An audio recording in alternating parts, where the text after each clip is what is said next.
da tsufa da girman malanta da kaza, wallahi bai halatta ya hana ka zuwa karatu ba. Imamu Shafi'i ya wuce shekara 60, karatu yake sai tuntuban harshe ya kuskuren fassara. Wata kalmar larabci ce ashe tana da ma'ana biyu ko fiye da biyu, sai mata fassarar da ba ita ta dace ba, sai ga yana buƙatar ƙarin larabci, sai ya rufe makarantar.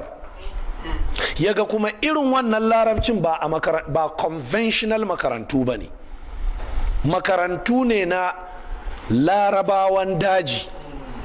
Wato wannan zai tafi ya zauna cikin larabawa ne ya ji yaya suke yin larabci, sai je zauna. Imamu Shafi'i sai da ya shekara 5, masters da phd kenan, masters da phd ya je ya zauna cikin larabawa, ya kwana da su, ya wuni yana kiwon raƙumi, ya ci abinci da su, komai ya je ya jiyo yadda suke yi. Ya dawo sai sake buɗe makaranta. A lokacin sai da ya zama kamar wahayin larabci ake mishi, kai har sai da ya zo yana cewa walau la shi'ru bil ulama yuzri la kuntu al yawma ash'ara min labidi. Yace kun ganni nan na iya larabci, larabcin da duk abin da nake so in mai waka zan iya mishi waka. Yace ba dan waka in te yawa a bakin malami tana rage mai daraja ba, yace wallahi da sai na fi labidu waka. To kai sai ka ce waye labidu? To labidu wani mawaki ne wanda har manzan Allah sai da ya jinjina mai ya ce ya iya, har manzan Allah sai da ya ce wane ya iya waka a jahiliya ne, amma sai da manzan Allah ya ce ya iya, sai da ya ce tun da ake waka a jahiliya ba a taba waka mai gaskiya da daɗi irin tashi ba. Amma Shafi'i ya ce saboda larabci da zai fi wannan iya waka, saboda ya kwankwada. Me yasa? ya je ya ƙara karatu. Na karka sake kana ilimi har ilimin ka ya disashe, ka zama baka dace da zamanin ka ko baka dace da wuri kaza ko wuri kaza ba. Ka rinka kokari kana updating. Kuna ganin ga tsofaffin headmastocin mu nan, su suka yi mana headmaster muna primary. In ka tafi FCE yanzu sai ka je ka gansu da jikokinsu. Da yana da grade 2 ne, ya yi Basawa Teachers College, ya yi UPE, ta yi WTC tun shekarun da. Sai kaga yanzu ya koma ya tafi yana NCE. Da ya yi College of Advanced Studies, ya je ya samu NCE, yanzu sai kaga ya je yana B.Ed. Da yana da Masters, sai ga ya je yana PhD. Sai ka ce wannan tsohon yaushe ma zai ci albarkar ilimin? Kai baka san ilimi ba ne, shi da ya girma cikin shi ya san girman ilimin. Sai ka je ka gan shi headmaster ne, tsohon headmaster, amma sai ka ga ya je ya zaunar da kanshi a NCE yana yi. In an ba da asamin ya shiga ya yi duk abin da aka zaunar da waɗannan ana yi ya yi, saboda ya san mutuncin ilimi. Kuna nan cikin gari malaman bidi'a sun ɗirka muku girman kai, saboda kai ɗan ƙungiya kaza ne, ɗan ɗariƙa kaza ne, kar ka je wuri kaza, kar kai kaza, kar kai kaza. Sai a waye gari bayan lokaci shikenan an ture ku out of line, saboda mai ba ku da ilimin da kuma za ku ci gaba da bayarwa. Sai ka koma kuma kana ta faɗa. Don haka ku tashi, duk inda ka ji ilimi jama'a ka tashi ka tafi. Matsala komai kankantarta, tafi ka je ka samu wane, algafata malam, na ji an ce ka iya ilimin arudi, na zo ka koya mini. Akramaka Allah, na ji an ce Allah ya maka baiwa game da nahau, koya min. Na ji ka iya hadisi, na ji ka iya tajwidi, akramaka Allah a koya mini. Duk ka'idar da ya baka kuma dole ka bi, tun daga annabi Musa an kafa mai sharadi. Karka ce a ni ma malami ne, yaushe za a yi min sharadi? In ya ce ina bacci ba a tashi na.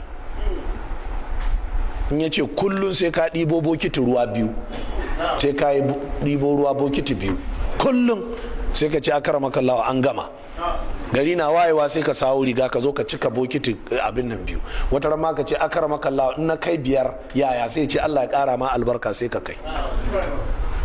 Malam Ibrahim na tsuguna, in ka je Kano je ka dukkana sun san waye Malam Ibrahim na tsugune. Malami ne ya je ƙaro ilimi a hannun malamin shi. Ran nan ya zo ɗaukan karatu da hantsi, sai aka ce malamin shi ya fita. Lafiya malam ya fita irin wannan lokaci muna zuwa ɗaukan karatu? Sai aka ce ai shadda gidan malam ta cika, shine ya tafi nemowa zai gyara mai shadda. Ita muna garin nan, sai ya cire rigar shi ya zauna, daga shi sai bante.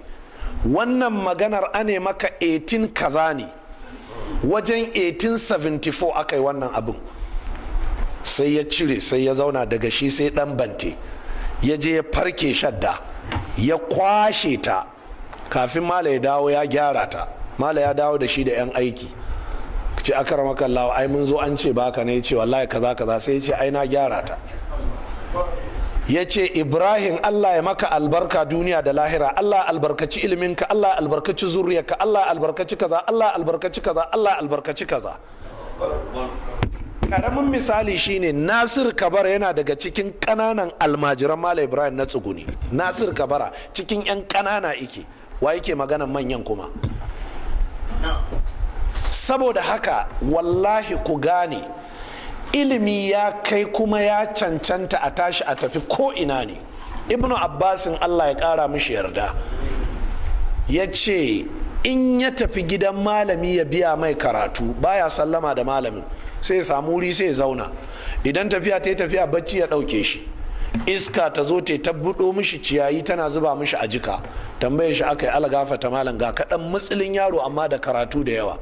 Sai ya ce wallahi duk inda na ji malami da karatu tafiya nake, kuma in na je ya ce ni ba sama da malami na, sai in zama na a kofar gida, in bacci ya zo in kwanta da guguwa da iska duk ta kare a kaina, malam ya fito in yi gaisuwa, malam ya biya min karatu na, sannan tafiya ce kun ji yadda na tara karatu. Yaushe za ka ce kana son karatu amma kuma girman da kake da shi da kasaita a je aji sai ka harɗa kafa, sai ka sa wani tabaran ƙarya, sai ka sa gilashi ka sanya ka karkata ta a gaban malaminka, wai kai ga dan duniya, wai kai ka ba fa zo ƙarin ilimin ne ba dan kana bukata ba. Yau ba sai ka tsaya ofishinka kai siyasa ka ba, ka zo gaban malaminka sai ka dubi wannan malamin yaya ɗabi'a shi, yaya al'ada shi, menene a wurin shi mutuntawa wanda bai saba addini na ba, sai ka yi, sai ku rabu lafiya, ya sa maka albarka, sai ka je ka kafa sarautar ka ta malanta a can gaba, amma ba a gaban malaminka ba. Kar ku damu kun ga 'yan boko suna wulakanta malaman su. Sunna an nuna mana girman mutumin duk da ya koya maka ilimi, musulmi ne, kafiri ne, a'a karatun da ya koya maka na Qur'ani ne, a karatun physics ne, a ya karantar da kai commerce ne ko mathematics, ko me yake karantar da kai, ka faɗi kalmar girma kuma zuciyarka ta ƙudurce yana da daraja. Domin in bai da daraja yaya zai karantar da kai wannan abin da yake da daraja a wurinka. Kar saka maka cewa karatun boko karatun banza ne, don yana karantar da ni boko shine zai bata min lokaci, bokon banza. Za mu ci boko a lahira ne? Zauna ku ci arabiya a lahira. So duk wannan abin jama'a, mu'amala da 'yan bid'a su ne suka rugurguza mutuncin ilimi. Amma ahlus sunna, malaman farko daga cikin sahabbai da tabi'ai, suna mutunta ilimi. Shi yasa kaji dattijon arziki a sha'abi yake cewa almajirin nan nashi, kaga wannan karatun gashi na karantar da kai shi fi sabilillah. Ya ce amma matsalar da bata kai wannan ba ma, ane mata tafiyayya har a je Madina a kanta. Za mu ci gaba da tattauna wannan an zo karatun an jima karfe 4:30 na la'asar. Za mu ci gaba da wannan karatu insha Allah. Sannan akwai karatun ainihin hamawiya an jima karfe 11. Ina fatan mun gane. Na'am, yau akwai ainihin karatu, afwan, wannan karatun tsakanin magariba da isha za mu yi shi, a baiwa mutanen markaz haƙuri jama'a, an kusa dawo musu da karatun su fuli. Don haka karatun muslim tsakanin magariba da isha ne, karatun muslim tsakanin magariba da isha. Karatun bukhari a markaz to muna ba da haƙuri insha Allah ta'ala, ba za mu samu damar yin shi ba sai mako mai zuwa insha Allah ta'ala. Na biyu, ga addu'a ta musamman mu ne wa ɗan uwanmu Alhaji Lamido da ya rasu, yayan su Malam Musa Sahabi, Malam Ahmad Muhammad Sahabi, Allah maɗaukakin sarki ya ɗauki ran shi yau kama kwanaki 3 ko 4 da suka gabata. Mu ne mishi addu'a ta musamman, Allah ya gafarta mishi. Sannan a madadin mu 'yan Darul Hadisi Salafiyya da mu 'yan Albani Science Academy da sauran rassan dukkan makarantar Darul Hadith, ga sakon ta'aziyyar mu nan zuwa ga ainihin iyalan Alhaji Muhammadu Sahabi. Allah ya bada haƙurin wannan rashi da aka yi. Abin da ya bari a baya, Allah maɗaukakin sarki ya amfanar da shi. Allahu akbar, mutum ne mai kyakkyawan manufa gare mu jama'a. Bai wuce sati 2 kafin wannan larura ta same shi ta ƙunar wuta ba, ya haɗu da firinsifal na makarantar nan, saboda tsohon malamin makaranta ne kuma firinsifal ne a yanzu. Yana cewa zan zo in yi wa malamanku karatu na musamman, za mu ƙara muku ilimi. Haka muke so duk wanda yake da ilimi a Zariya, in dai mutumin arziki ne, ya ji cewa Darul Hadith yana murna da ita. Wacce gudunmawa zai zo ya kawo, wani alheri zai zo ya kawo. amma an kai nunkufurci ba da su Albani kake ba, don ita kainuwa ce da shan Allah, ba su Albani suka dasa ta ba, Allah ne ya dasa ta. Mu ma ba mu sanya akai ba sai mu ga Allah madaukakin sarki ya bamu. Kai Allah mun gode. Allah madaukakin sarki ya ji kan ainihin Alhaji Lamido, Allah ya gafarta mishi, Allah ya amfanar da zurriyar shi da ya bari a baya. Sauran musulmi da suka rasu maza da mata, yara da manya, mu ne musu addu'a Allah ya gafarta musu, Allah ya ji kansu, Allah ya ɗaukaki darajarsu. Idan tamu ta zo Allah ya kyautata mana. Da wannan muke cewa subhanakallahumma wa bihamdika ashhadu an la ilaha illa anta astaghfiruka wa atubu ilaik.